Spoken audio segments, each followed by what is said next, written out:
So as much fun as it is to see people sticking their fingers up at the government by displaying our national flag, there is potentially quite a dark side to this, which is what I want to discuss in this video.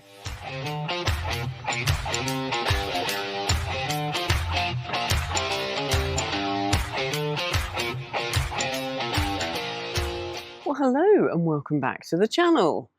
I had hoped to bring you today a fabulous interview I did a while back with a lovely lady called Liz Phillips. The mainstream media are trying to call them builders. Well, they didn't call them builders in my day. And I mean, I'm quite straightforward. I'd probably get sued for this, and probably you will sue. But alas, I'm experiencing some technical difficulties with it, which I won't bore you with, but hopefully I'll have it for you soon. So in the meantime, I thought I'd discuss something even more controversial than the experimentation I've been doing with the health benefits of nicotine. Yes, what's going on in the UK at the moment with the flags. This, incidentally, is not a flag, it's a scarf. I'm hoping it will work as a shawl because I've been asked to co-host an awards ceremony in a few months' time, and the only suitable garment I have for it doesn't have sleeves, so I was hoping this would keep my arms warm. But anyway, it's quite useful for the purposes of this video.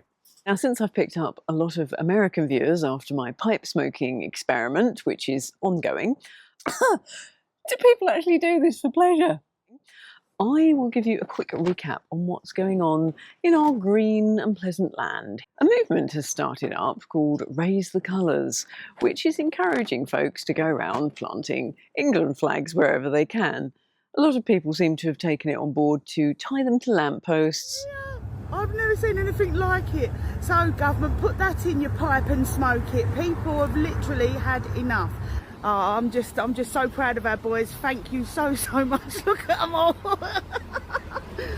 Graffiti roundabouts and zebra crossings, as well as decorate their homes with our flag, which is really upsetting the councils. Now, they're not known for their speed of action, yet the roundabout that was painted over in Birmingham within 24 hours was repainted by the council, which has, of course, spurred people up and down the country to do even more.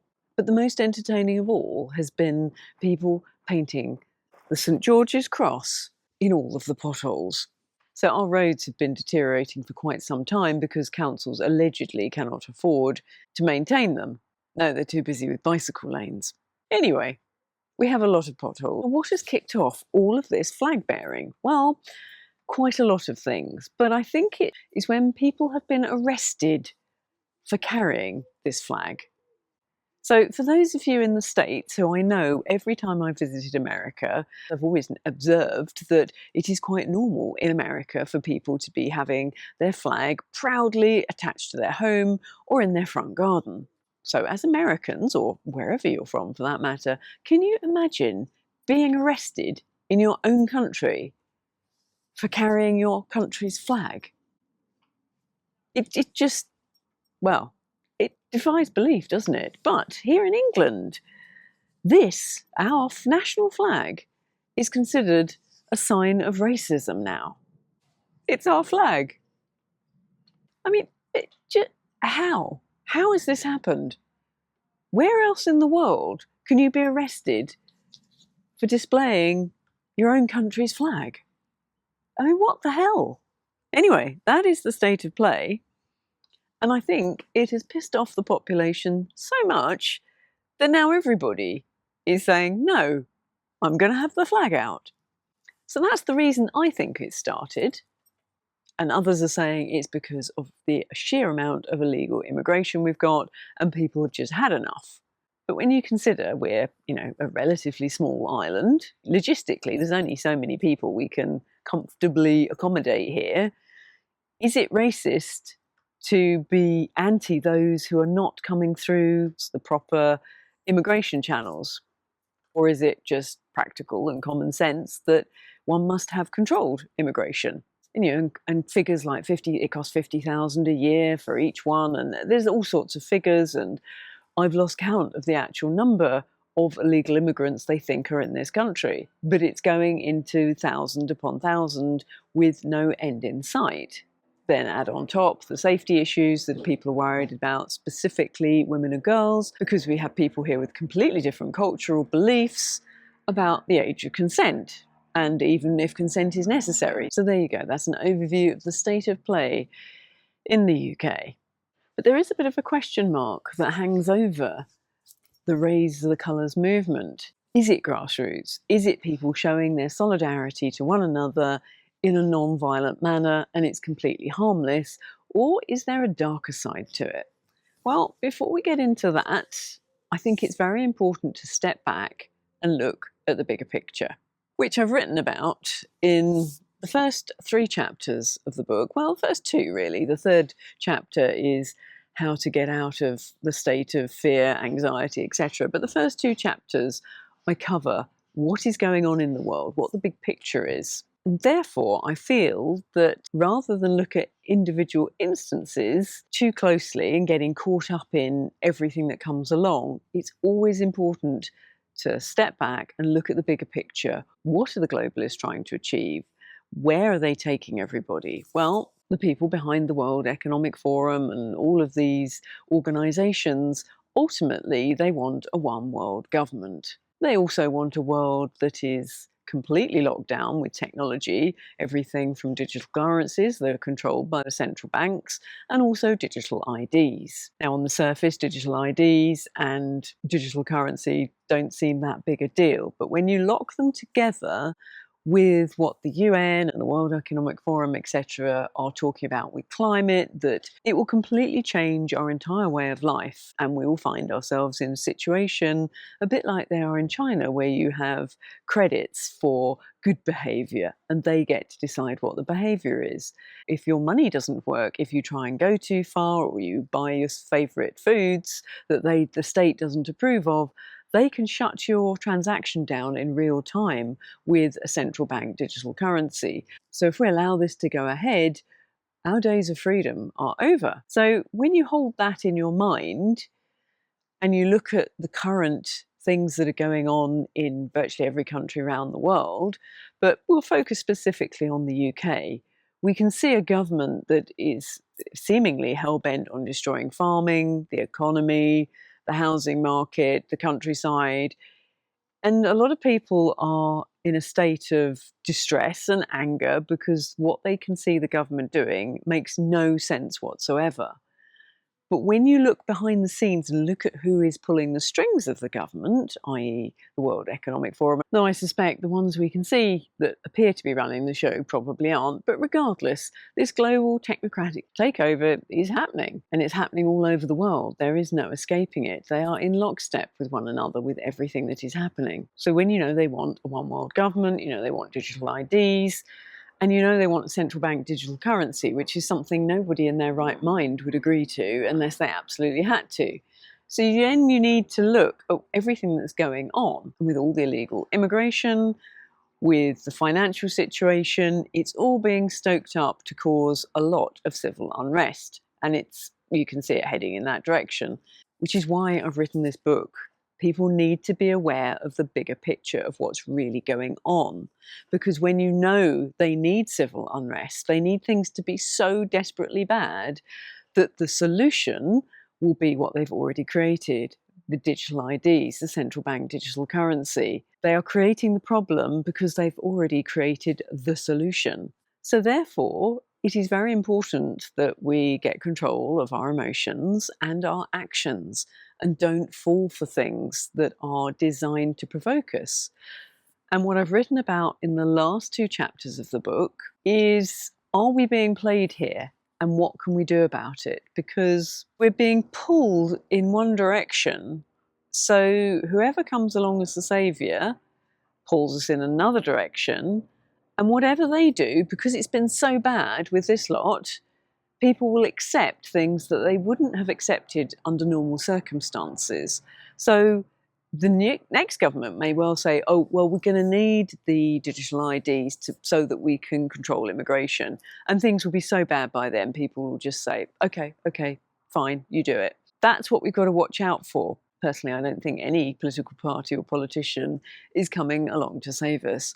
I just think they're passing the baton from one to the other. But going back to this, we have an opportunity right now. If you look at the movement, it may well have started out as a grassroots thing, but I study it and I look at the social media, I look at the effects and how coordinated it is. You know, local groups are being encouraged to form and have meetings. It looks to me a lot like a marketing strategy, a marketing campaign that's very slick behind the scenes. Now, I could be wrong, I hope I am, but in many ways it doesn't matter. What matters is how we all react to everything that's going on, because we always have that choice. Now, allegedly, it's been reported that there has been some clashes in York because of all the flags that have been put up. Apparently, I don't know if this is true, but apparently some Muslim groups have got very upset and there has been a clash, which we don't need that, because one of the things, the oldest trick in the book is divide and conquer. What I'm hoping that, regardless of whether this is a grassroots thing or not, that we collectively use it as an opportunity to come together, to actually talk to communities that weren't born here, that have come here, and actually say to them, can you put the flag up as well? Can we get some solidarity here? Because if it carries on with uncontrolled immigration, everybody that's here is going to suffer, regardless of where they're originally from, what their cultural beliefs are, etc. Things are not going to go well all around for everybody. So this could be a real opportunity for people to come together and unite. Now, Justin Walker from The Great Rising, he always talks about getting rid of the left and right divide, seeing through that and putting humanity first. So I really hope that instead of this flag event causing civil war, I hope that people from different cultures, different walks of life, different backgrounds, different ethnicities can all come together and see this as an emblem of unity, standing up against the powers that shouldn't be, those that are trying to control us. And basically what they want to do is move us away from our supposed democracy, our democratic system, into stakeholder capitalism. And that basically is everything is governed and controlled by the state and by corporations. Now, because of English law, there's only so much the government can do. So that's where they need the corporations to put the controls on that the state cannot do. So there you have stakeholder capitalism, that lovely blend of corporate communism. Now, in the book, I've created a resource page of videos, as well as some fun videos of the travelling. It's not all doom and gloom in the book, there's a lot of humour. But anyway, you can get the book as a pay what you want, free if you want. Just download the book, read the first 2 chapters and the last 2. And if you want to read more, fantastic. You should have a good laugh in the middle. But it's very important we all understand the bigger picture, where this is going. Once you understand they want you to be angry, then the biggest act of defiance is not to be angry. When you know they want us divided so that they can put all these digital totalitarian systems in place, then come together. We should all be able to get along, even if we have different beliefs, backgrounds, religions, etc. But we're not able to do it because the media and everybody stokes division. So let's use our flags as a sign of unity, especially while they're doing everything in their power to stoke things up. I mean, it's interesting to me that this has come along, the Raise the Colours operation, let's call it, at exactly the same time that Lucy Connolly gets freed from prison. And for those of you that are outside of the UK, dear Lucy did a pretty dreadful tweet, let's be honest. It was awful. She said it allegedly in the heat of the moment and then deleted it a few hours later. And then the police came along, arrested her, and she ended up allegedly in prison for, I think it was 31 months or something. Anyway, that wasn't, admittedly, was an awful viewpoint to have. I don't know how she even thought of that, let alone wrote it. But anyway, that aside, it's interesting to me that she's been turned into the poster child for so many things. And then she makes a comment within 24 hours of getting out of prison about, is it Narendra somebody or other? I don't have a television. I don't know who these people are. But calling her a race baiter and that if she was white, she wouldn't get away with saying these things, yada, yada, yada. Considering she's just done a prison sentence, you'd think she'd be avoiding anything to do with race, like the plague. But no, within 24 hours, boom, and it all kicks off again, no doubt. I haven't been on social media this morning. I don't think I need to. I can just imagine the field day everyone's having with that. That's why it's important you understand what's going on. Now, if you're not into reading, there's the audiobook version, though that is paid for because it's the production costs are a lot. But you could just go straight to the videos that I have linked to on the resources page, which is there is an excellent short documentary by Richard Jeffs of Yellow Forum on what stakeholder capitalism is. There's also the Agenda 2030 movie by Oracle Films, and that's well worth a watch. That ties everything in together. In the last chapter of the book, I have written some solutions of how we can do that, and simple things like supporting each other.